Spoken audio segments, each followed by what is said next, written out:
नमस्कार विद्यार्थी मित्रों, कक्षा 12वीं यूनिट नंबर 9 बाढ़ की समस्या है, जिसके रचयिता हैं दुष्यंत कुमार, जिनका जन्म सन 1933 और जिनका निधन सन 1975 में हुआ था। राजापुर नवादा जिला बिजनौर उत्तर प्रदेश में जिन्होंने जन्म लिया था, जिनकी उच्च शिक्षा इलाहाबाद में हुई।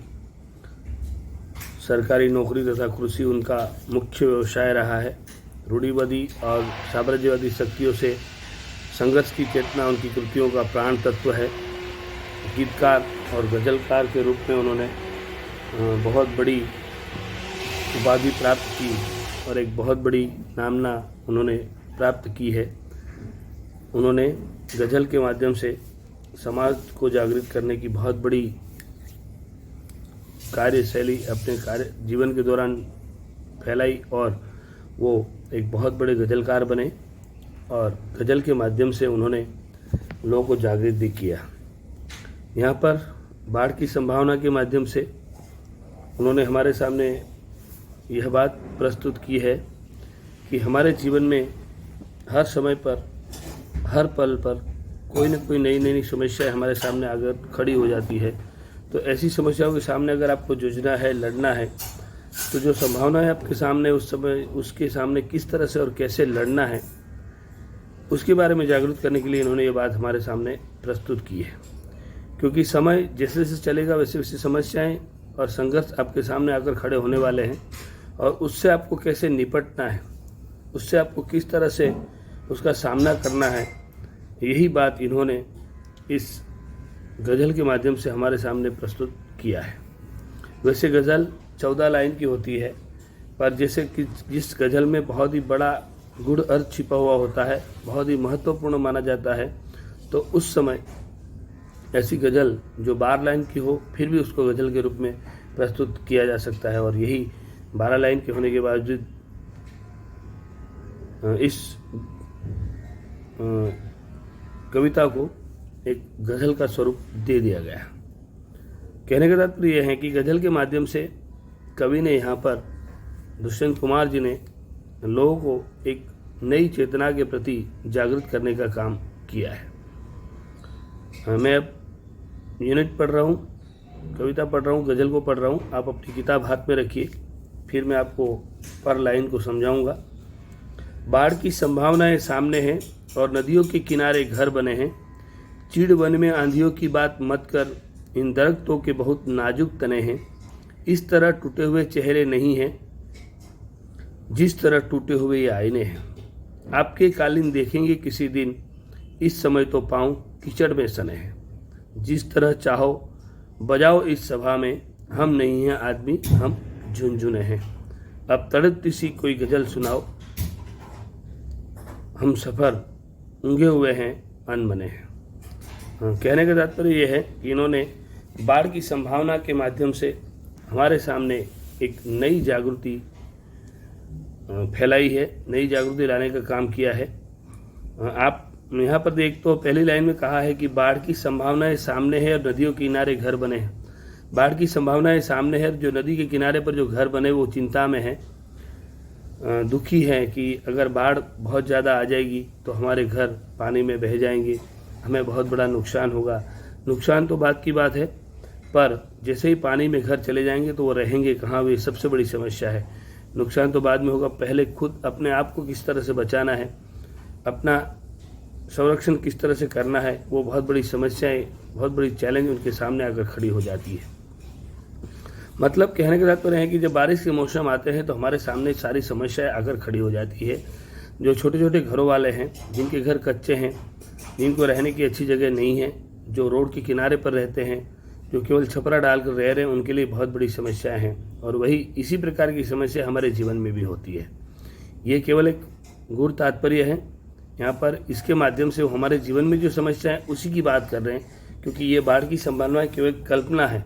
इस कल्पना के माध्यम से ये हमारे जीवन में जो समस्या हैं उसी की बात कर रहे हैं। मतलब कि बाढ़ की समस्याएं, बाढ़ की संभावनाएं हमारे सामने हैं।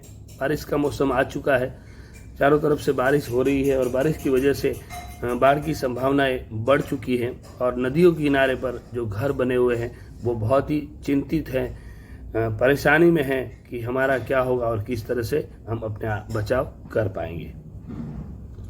चिड़वन आंधियों की बात मत कर, जो बहुत घना जंगल होता है पर्वतीय प्रदेश में, जो उगने वाला एक बहुत बड़ा पेड़ होता है, जो चिड़वन मतलब लंबे लंबे जो से ताड़ के पेड़ होते हैं उस प्रकार के। तो ऐसे पेड़ होते हैं जिसमें से एक रस निकलता है, लिसा नामक गोंद जैसा पदार्थ निकलता है, एक रस जिसको हम कहते हैं कि वो एक निकलने के बाद फिर जम जाता है, सूख जाता है और उसका लोग गोंद के रूप में उसका उपयोग किया जाता है। जैसे अभी ठंड के मौसम चल रहे हैं तो लोग घर में बसाना बनाकर खाना खाते हैं, तो उसमें उसका प्रयोग किया जाता है।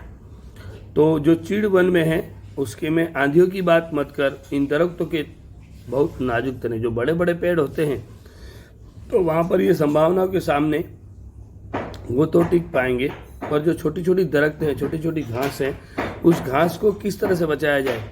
वो घास तो छोटी हवा आएगी, एक आंधी आएगी तो उसको उड़ाकर लेकर चली जाएगी, क्योंकि उसके जीवन एकदम नाजुक है, वो टिक नहीं पाएगी। जिस तरह से सामान्य लोग होते हैं वो समस्या के सामने जूझ नहीं पाएंगे, पर जिसके पास बहुत कुछ है, बड़े बड़े घर हैं रहने के लिए, बड़ी बड़ी सुविधाएं हैं, सुख सुविधाएं हैं, तो ऐसे इंसान ऐसी समस्या के सामने लड़ सकते हैं, जूझ सकते हैं। पर ऐसे सामान्य व्यक्ति हैं वो ऐसे लड़ नहीं पाएंगे और अपने जीवन का अस्तित्व बचा नहीं पाएंगे। तो यहाँ पर यही बात इस माध्यम से कह रही है।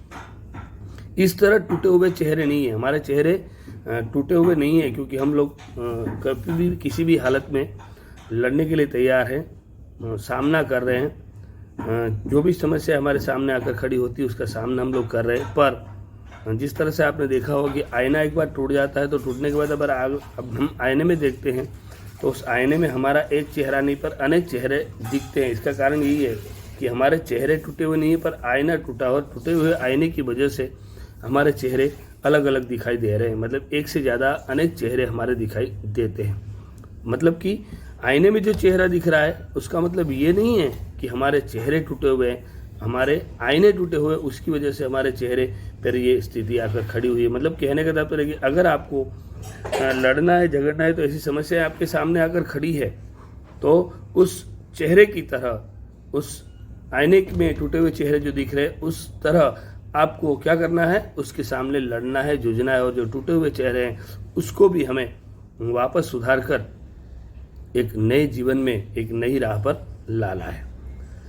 आपके कालीन देखेंगे किसी दिन, आपका समय जब होगा, आपका काल होगा, आपका समय जब होगा तो किसी दिन देखेंगे कि इस समय तो पाँव कीचड़ में सने, क्योंकि अभी तो हमारे जीवन में जो समस्याएं हैं उस समस्याओं की वजह से हमारे पाँव कीचड़ में फंसे हुए हैं, धंसे हुए हैं, क्योंकि अभी तो समस्याओं के बीच में हम लोग चल रहे हैं। यहाँ पर लाइन के माध्यम से जो पंक्ति कही गई उस पंक्ति से हम कहें तो यहाँ पर ये बात कही है कि भाई अभी आपके पाँव कीचड़ में धंसे हुए, मतलब बहुत बारिश हो चुकी है, चारों तरफ से कीचड़ कीचड़ फैला हुआ है, तो उस कीचड़ के बीच में आप चल रहे हैं तो आपके पाँव कीचड़ में सने हुए हैं। उसी तरह यहाँ पर इन्होंने तात्पर्य कहा है कि आपके जीवन में भी ऐसी बहुत समस्याएं हैं, उस समस्या के बीच में आप इस तरह से संसार में फंस जाओगे या धंस जाओगे तो आपको निकलना बहुत मुश्किल हो जाएगा। पर जब समय आपका आएगा तो उस समय में आप अपना किस तरह से बचाव कर पाओगे और ऐसी समस्याओं के बीच में, ऐसे दुख के बीच में से आप किस तरह से बाहर आ पाओगे, वही बात इन्होंने इस माध्यम से हमारे सामने प्रस्तुत की है। जिस तरह चाहो बजाओ इस सभा में, क्योंकि इंसान क्या होते हैं, बड़े बड़े लोग जो होते हैं, बड़े बड़े काम करते हैं, वो लोग छोटे छोटे लोगों को क्या करते हैं, एक खिलौना की तरह उसका उपयोग करते हैं कि भाई आप खिलौना है, खिलौना की तरह आपको बजाना चाहते हैं। तो यहाँ पर ये कह रहे हैं कि जिस तरह चाहो बजाओ इस सभा में, हम नदी है आदमी हम झुनझुने, हम नदी है नहीं है, हम नहीं है आदमी हम झुनझुने, जिसलिए कि हम आदमी नहीं है पर हम क्या है, एक प्रकार के झुनझुने मतलब खिलौना है।